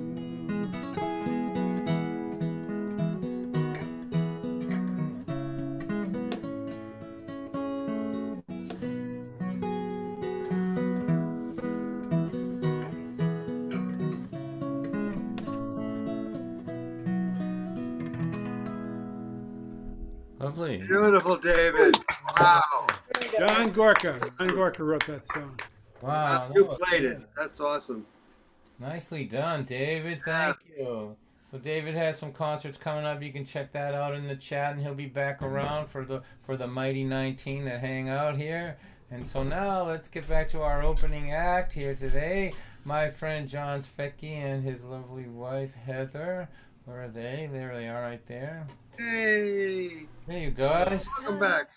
Hi, everybody.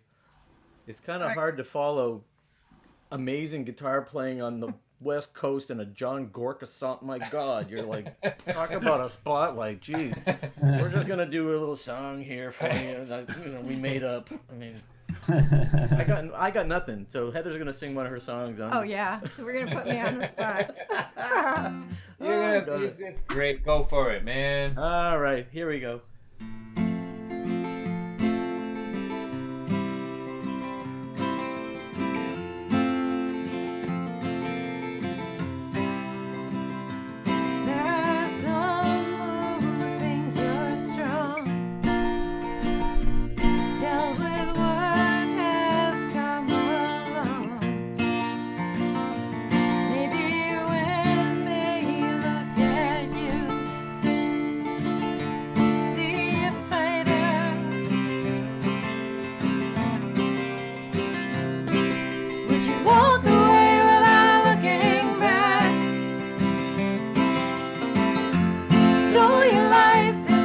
inside your bed.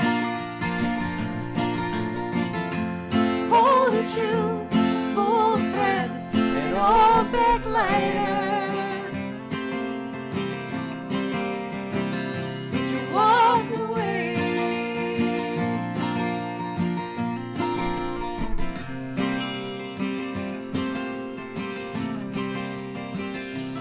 Most of us went on the road, tried to reinvent our home. Hemingway, he took his gun and a black typewriter.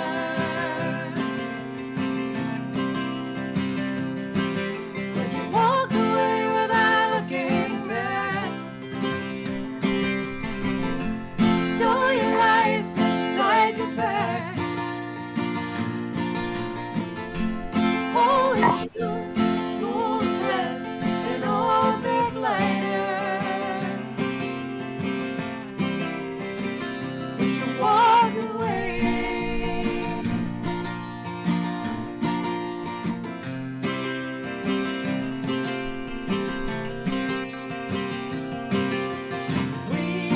Wheels go down,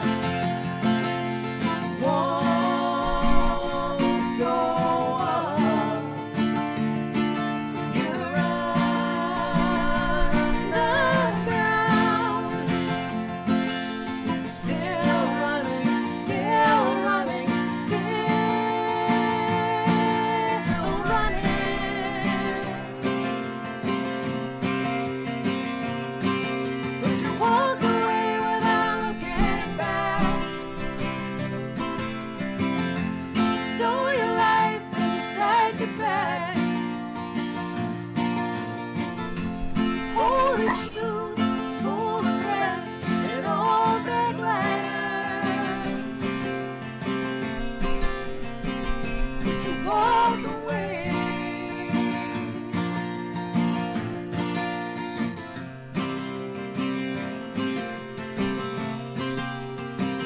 Would you walk away?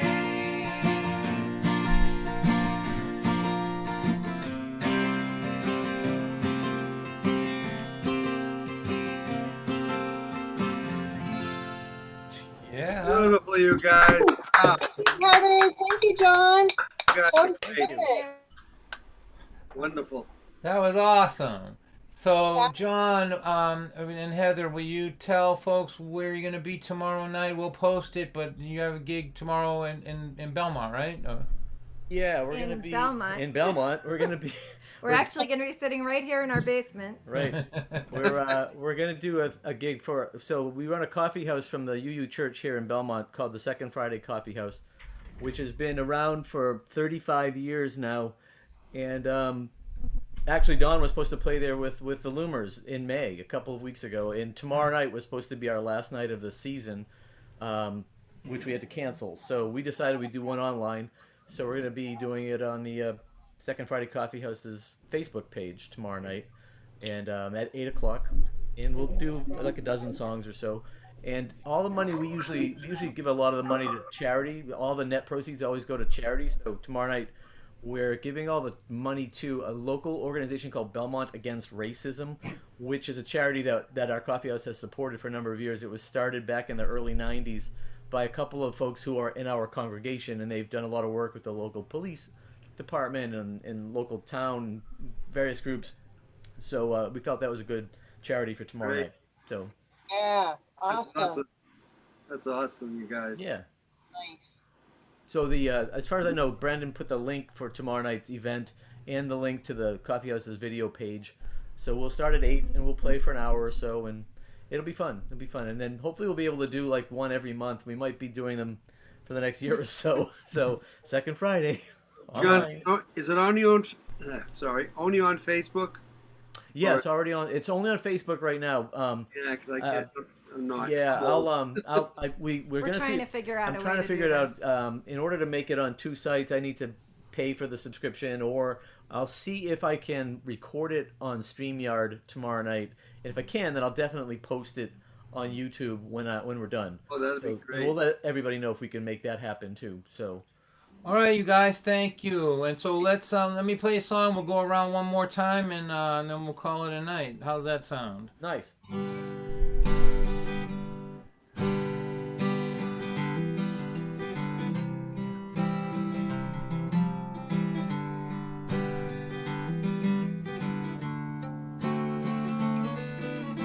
All his children knew that he was dying when he asked them all to gather at his side.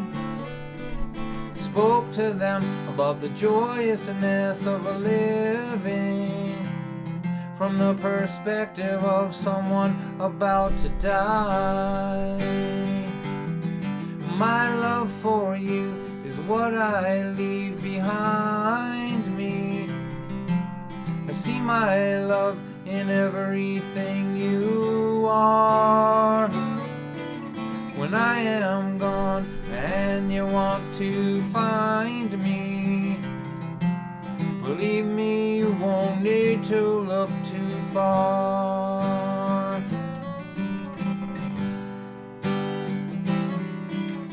I will be your sense of humor. I'll be your integrity. Each time you find the strength to persevere, right inside that strength is where I'll be. Take some time and contemplate the night sky, so vast beyond all you can comprehend. The magnitude of what is out around you can make your life seem small and insignificant. Then picture your heart if grown to its potential as being wider than all you can ever dream, and deeper than the unfathomable heavens. That's the way that my heart feels today to me. And I will be your sense of humor. I'll be your integrity. Each time you find the strength to persevere, right inside that strength is where I'll be. There's really nothing more that I can say now. If you don't mind, I would like to be alone. I want to spend a short time now in prayer, to thank God for all the love that I have known, and for all these hearts where my love has found a home. And I will be your sense of humor. I'll be your integrity. Each time you find the strength to persevere, right inside that strength is where I'll be. That's where you can always go to be with me. Beautiful, Don. Beautiful, Dawn. Thank you so Beautiful. much. Right. All right. So James from California. Mute. Lee Stanley. I kind of met you and Bishop's Castle and What's that? Thank you. All right. I most of my life I wrote songs about women and my efforts to get near them, but but after the Supreme Court appointed Bush, the lesser Bush president, I found myself really enraged, and so far I'm in my 20th year of that rage. And this is a tune that's that comes from that. It's relatively new. Started years ago, but I finished it a couple of days ago. It's called If It Begins With Me.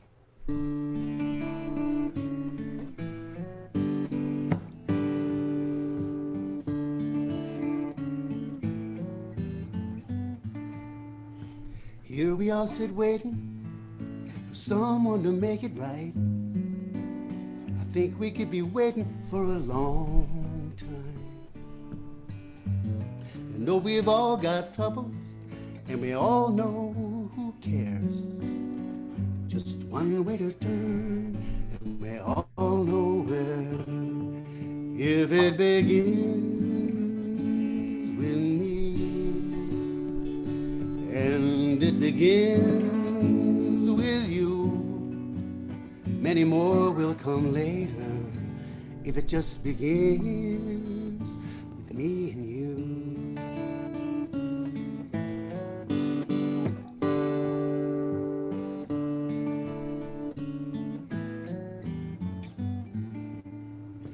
A man stands on a corner of some busy street, just someone in from somewhere needing something.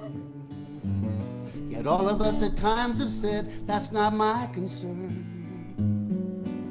But when we need a brother, tell me where can we turn? If it begins with me, and it begins with you, many more will come later. If it just begins with me and you. How many times have we sat waiting, hoping someone else would set it right?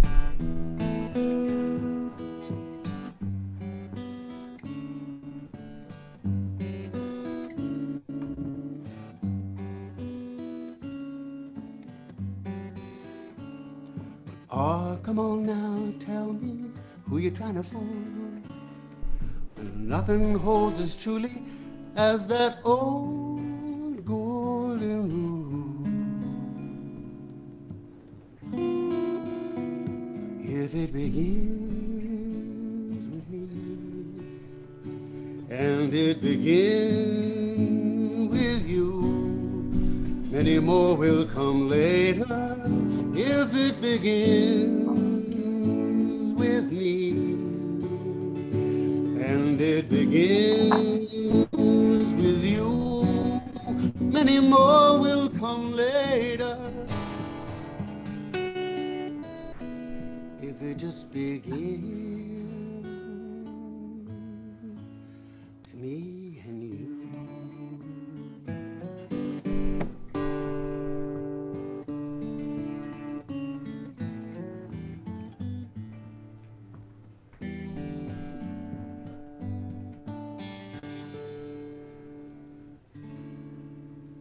Beautiful.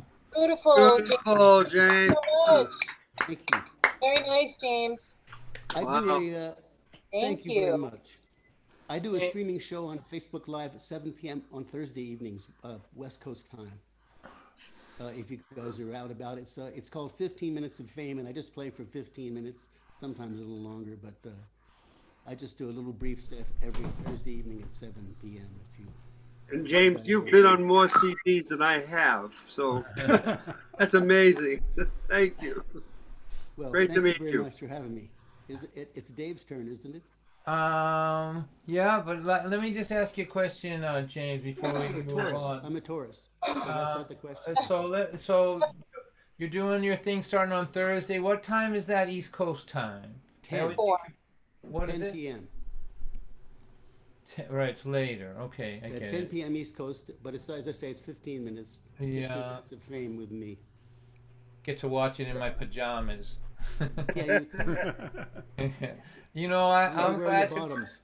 I'm glad to meet you, and I'm glad to hear you. It's just a lovely, elegant style that you have. It's just Thank wonderful. you, man. So, Nice to meet you. yeah, likewise. We'll see you in some other Yeah, my sister lives on internet the Eastern space. Shore, so I go back there a lot. Okay, great. Well, I'll keep an eye out for you. Thank you so much. All right, David Tamulevich, it's your turn. All right, so I wrote this song in the middle of November 2004. Bush Jr. had just been made president, and I was just in such despair, thinking politics had gotten so ugly. And I was thinking, well, how is it ever going to get worse than this? and and I was looking ahead. In 2 weeks, we were doing a concert for a beautiful folk society, the Blue Water Folk Society up in Lexington, Michigan, kind of north of Detroit, north of Port Huron. And I wanted to give them something, because there was such despair. And so I thought, there's something beyond the politics, beyond religion. There's got to be common ground here somewhere, and that's where this song came from. It's called "Ours is a Simple Faith."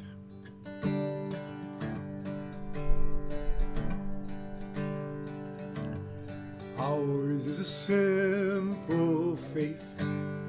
Life is a short embrace. Heaven is in this place every day. Hope is the ground we till. Make each day what you will. Thankful for dreams fulfilled every day.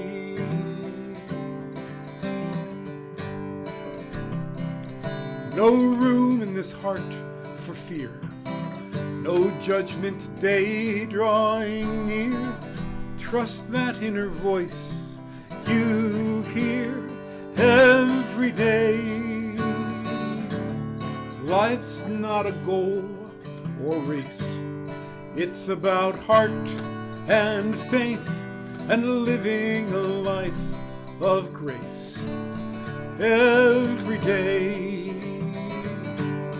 Ours is a simple faith. Life is a short embrace. Heaven is in this place every day. Hope is the ground we till. Make each day what you will. Thankful for dreams fulfilled every day.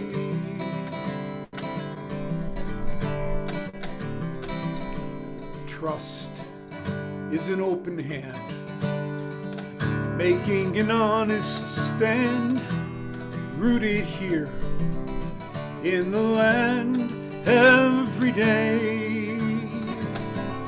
Live in the mystery, seeking the harmony here between you and me every day. Ours is a simple faith. Life is a short embrace. Heaven is in this place every day. Hope is the ground we till. Make each day what you will. Thankful for dreams fulfilled every day. Oh, David, thank you so much. Oh, that's beautiful. Oh, that was great.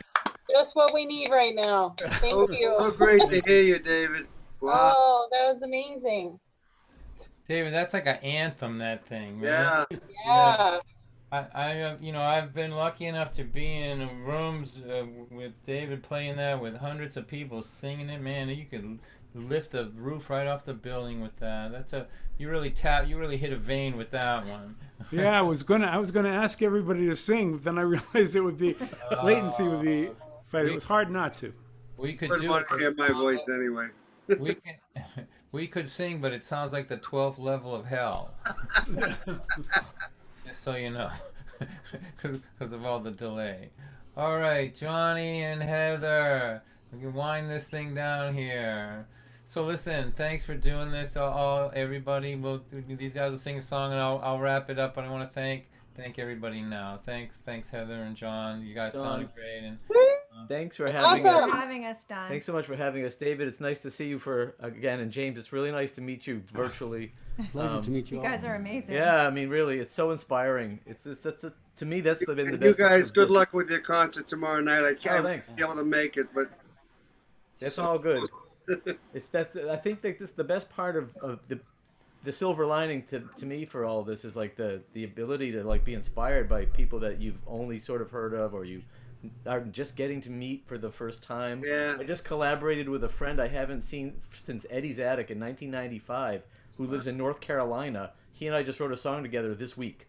That's great. It's awesome. It's like it's the best thing ever. So, we'll take it where we can take it, right? So, anyways, I'm gonna do a song that I did for Club Passim that I played at Club Passim 30 years ago, and this was the one that Bob and Ray and Donlan said, "I like that song," and it's like, oh, I like my song. So this has been with me for a long, long time, and it's we all need a little luck these days.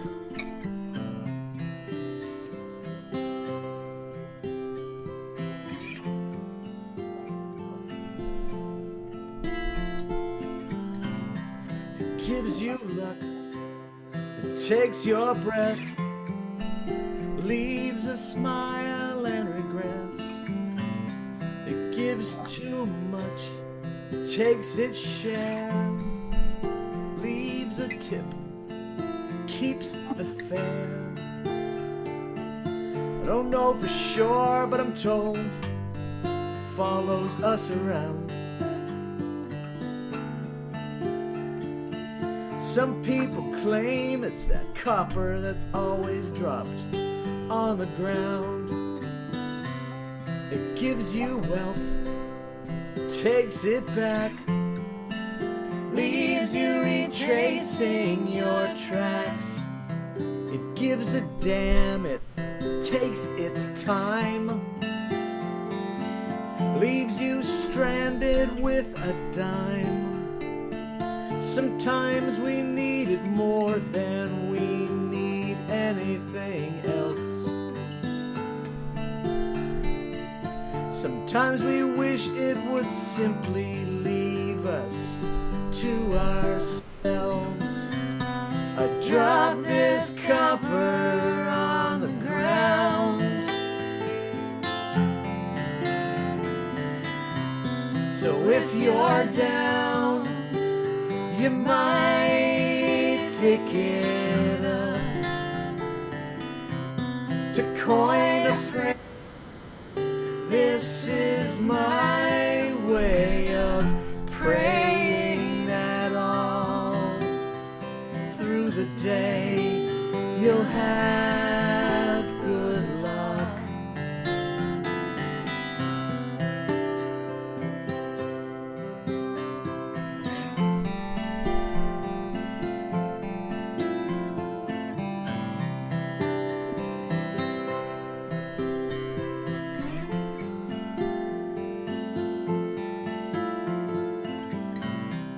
Gives you hope, but it takes its toll, leaves you gasping for control. It gives you bad, it takes the good, but it leaves just like you knew it would. Sometimes we need it more than we need anything else. Sometimes we wish it would simply leave us to ourselves. I drop this copper on the ground.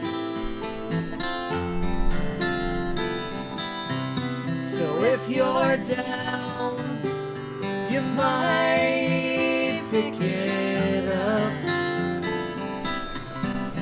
coin a phrase. This is my way of praying that all through the day you'll have good luck. All through the day you'll have good luck. All through the day you'll have good luck. All through the day you'll have good luck. All through the day you'll have good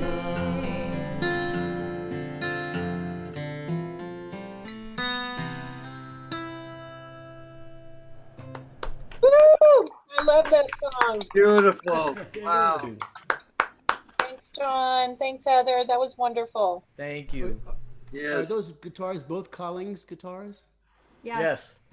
Yeah, I've got a D2H myself. I love those guitars. Yeah. They're awesome. Yeah, we love them. Well, they sound great, that's for sure. Yeah, they're cannons. You know, man, they're so loud. You know, I love them. Yeah, well, we also play really too loud too. No, you don't.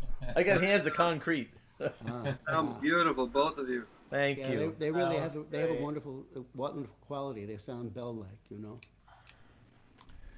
Well, boys and girls, this has been another good Thursday night. I'll play one more song and we'll go. I want to thank everybody. It's nice to see my friends Heather and I go back a long ways, and John and I too. John and I have co-written, like that last song I played, Angel in Pieces, before the end of the show. That was a co-write with John, and so we go back a long way. It's so nice to be able to see my friends. That's one reason why I'm doing all this work here, to make these things happen every Thursday, because I just want to see my friends, really. We love you too, Don. That's why we come. And so it's so there was Lauren. It says Lauren's iPad. That's a mysterious black page over here, but I think that's the person who requested this early in the night. It's hard for me to do requests while I'm performing. I don't want to be distracted. I just want to perform. But if there's a person behind the Lauren iPad, I'll play this for you. Even if you're not there, even if you're sleeping and your computer is just on. So thank you, everyone. Next week we're doing a show for raising money for a library here in Massachusetts in North Reading, and then the week after that we're going to do something for the Storytelling Arts Center in Indiana. And Don, what's the date on the North Reading one? it's next Thursday, Neil. Oh, it's next Thursday. Okay. Yeah, that's with Art Grossman and those guys. Yeah, Rosetta yeah. and Mike over there. Yeah, Art told me about it. I just couldn't remember which date. Oh. All right, so Here's Lauren. so here, all right, so this is called "It's a Great Day to Not Be Dead." Yeah. We're gonna do that. How's that sound? Great. This is a request from Lauren. She was hard, cool. Oh, I'm not sure if it's Lauren, but it's Lauren's iPad. And so there you are, right there. There Hi, I Lauren. am, and Jeff's coming back in with me. Whoop, it's Okay, Jeff. come on. Let me play this right for you two guys. Yeah, you know, thanks for hanging out to the end, and so this is my gift to you for hanging out. So called "A Great Day to Not Be Dead." Thanks for hanging out, everybody. Well, anybody who watched over on YouTube, that I love you. Thanks for coming by, and you know, support live music, even if it's a hologram. All right. I was on the highway, I was cruising along, I decided to put my seatbelt on. A minute later, baby, would you believe a Big Mac truck crashed into me? I told the policeman that it was okay. He said your seatbelt saved your life today. Ambulance driver, the EMTs, they all started singing this song to me. Said it's a great day to not be dead. Shoo-be-doo-wah, shoo-wah, shoo-wah. To not cave in your windshield with your head. Cave in your windshield with your head. You are an ugly man, but if that occurred, believe me, you would be even uglier. And it's a great day to not be be dead. Shoo-doo-wah, shoo-wah, shoo-wah. You know, many years ago, I saw a news story on my TV set about a guy whose wife brought a knife to bed. Sarah, what was that guy's name? Mr. Bobbitt. Mr. Bobbitt, that's right. 1 hour later, as the story goes, a part of his anatomy was laying by the road. Well, my sassy wife looked over and she smiled at me. And she started singing this song to me. She said, hey, it is a great day to not be dead. Choo-wop, choo-wop, choo-wop. To not have your wife bring a knife with her to bed. Choo-wop, chop, chop, whoa. I yell, I scream, I complain a lot, but at least I haven't cut no body parts off, and it's a great day to not be dead. Shoo-wah, shoo-wah, shoo-wah. All right, not cutting body parts off is a good quality in a wife, really, when you think about it. So I want all the couples in the little squares to listen to what I have to say. If you are with somebody that you've been with for any length of time and you're still put together anatomically the same way you were when you first met, I don't think it's inappropriate to say thank you. Oh, look at the little tender moments we're having in all the little squares all over the country. Wait a minute. I thought about my car crash, my close call. Then I started getting sentimental. Said I love this house, I love you guys. I even love my rusty old car outside, and I'm so happy to be alive with you. Man, as soon as this crap is over, we're gonna go do all the things we always said that we would do. 'Cause it's a great day. It is a great day. It is a great day. It is a great day. It's a great day to not be dead. Thanks for another awesome Thursday night. There you go. Thanks, Don. Don, for everything. Fabulous night. Fabulous night, Don. Thank you so much. You guys are awesome. Thank you, John. Thank you, James. Thank you, David.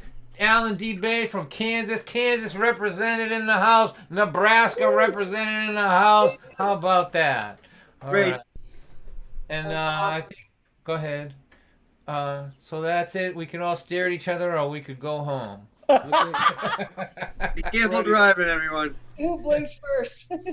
That's right. Don, I'm going to show you I'm where gonna I go was fix my today. wife dinner. It's just, No, I can't see. it's Never just- mind. Yeah.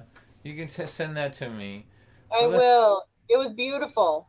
So I don't know what happened to Joyce, if she just, she was here, right?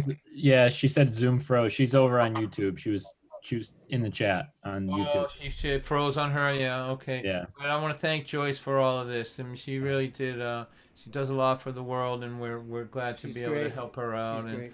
yeah, so thanks for everybody coming and helping out. And we do this every Thursday, whether they want us or not. I'm gonna do it until it's just me and Brandon left. You do a lot for the world too, Don White. Thank you so much for that. You're welcome. You're welcome. You're welcome. So don't be strangers. I'm easy to find. I can't leave my domicile. Alan, you take care of yourself out there in Kansas, buddy. Always good to see you. Nebraska. It's a league of states here today. Neil, I'll see you later. Jim, good luck in California. John and Heather, good luck tomorrow night. Thanks. Melissa, I see you a lot. You come to a lot of concerts. You're like a secret fan, aren't you? You're like a Well, how secret am I? quiet. I'll call you a Right there. quiet fan. How about a quiet one? Okay, that'll be. I can go with that. Yeah. Always Thank good you to for see the you. support through the years. That means a lot to me. So Well, thank you for all the music. I appreciate it. We all do, yes. Kate, hi there. Hi, Kate. Don't have to say anything. I'm going to sign off, you all. Goodbye. And All right, James Lee, nice to see you again. Hey, Dave, nice to meet you. Becky, Maureen, Thanks, nice to see you. David, nice to hear you, man. Great. Yeah, Thank you, Neil. really great. Bye, Neil. Bye, Don. see you, Bye. Sarah. Good night. Mr. Bye, guys. Mr. Press, Jim Press, you're from Connecticut, right? That's right. That's the guy that Didn't we raise money for you last week? Is that right? You were part of the seems like the name that was part of the food for the food pantry, right? We're in Farmington Hills, Michigan. Oh, really? Yep. It says same name as somebody that I raised money for last week. Well, thank you for coming. Yeah, we sent money last week. Oh, maybe it was. Oh, it was for the pantry, right? Right. Yeah. Yeah. Thank you for the support and good luck out there. You had a bunch of thunderstorms, right? Are you guys okay out there? We are brother-in-law's in bad shape. What happened? Did you have a tree fall down or somthing, or? Yeah, the trees in his backyard But went down. his house okay, His his house car's is okay, okay. but he lost his power. Didn't lose any cars. Oh. But he's in good shape. We've seen you at West Bloomfield a couple of times and Yeah. Fun Fest, and thank you very much. You're welcome. I appreciate you very much, and thank you for coming. And I hope to get out to Michigan within the next year or so. We'll see how it goes, but maybe we can have a face-to-face conversation. I won't be talking to the picture of your dog on the picture. Good night, everybody. Good night now. Love All you. right. We're kind of in the dark here. There you go. Well, it's Thank good you. to see you, and thanks for coming out. You know, appreciate you. We'll see you in Farmington Hills sometime. I hope so. I hope so too. But stay healthy out there. You know. We will. Yeah, be careful. All right, Brandon. Let's How is it? Keep evaluate this thing.